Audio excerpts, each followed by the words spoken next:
தனி பெரும்பான்மை இல்லாத நிலையில் அடுத்த கட்ட நகர்வு குறித்து பாஜக இன்று ஆலோசனை. பிரதமர் மோடி தலைமையில் ஒன்றிய அமைச்சரவை கூடுகிறது.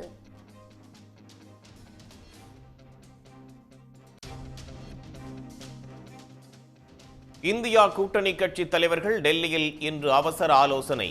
இந்தியா கூட்டணி ஆட்சி அமைக்குமா அல்லது எதிர்க்கட்சி வரிசையில் அமருமா என்பது குறித்து முக்கிய முடிவு.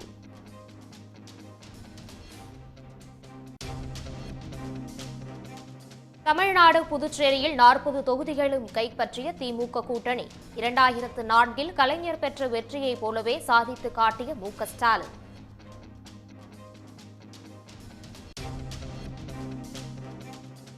இந்தியா கூட்டணிக்கு வாக்களித்தவர்களுக்கு நன்றி தெரிவித்தார் முதலமைச்சர் மு.க.ஸ்டாலின். 400 இடங்களை பெறுவோம் என கூறிய பாஜகவால் பெரும்பான்மையை கூட பெற முடியவில்லை என பேட்டி.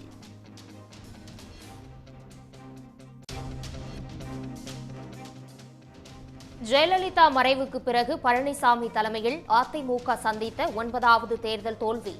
2024 சட்டப்பேரவை தேர்தலை எதிர்கொள்வதற்கான படிப்பினை கிடைத்துள்ளதாக பழனிசாமி அறிக்கை.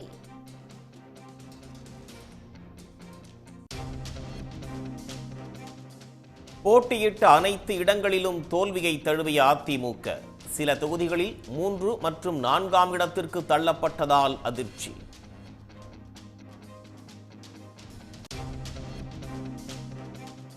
விளவங்கோடு சட்டமன்ற தொகுதி இடைத்தேர்தலில் காங்கிரஸ் வெற்றி. பாஜக வேட்பாளரை சுமார் 39,000 வாக்குகள் வித்தியாசத்தில் தோற்கடித்தார் தாரகை கத்பட்.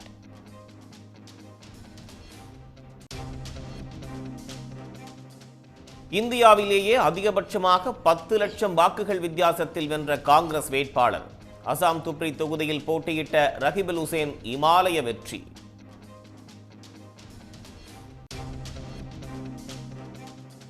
கருத்து கணிப்புகளை பொய்யாக்கி 233 இடங்களில் வென்ற இந்தியா கூட்டணி 400 இடங்களை கைப்பற்றும் என்று கூறிய பாஜக பெரும்பான்மையை கூட பெற முடியாத நிலை.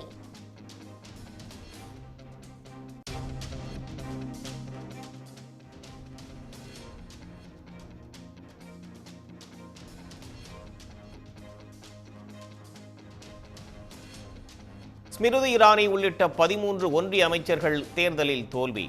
அயோத்தி ராமர் கோயில் அமைந்துள்ள ஃபைசாபாத் தொகுதியிலும் பாஜக தோற்றது.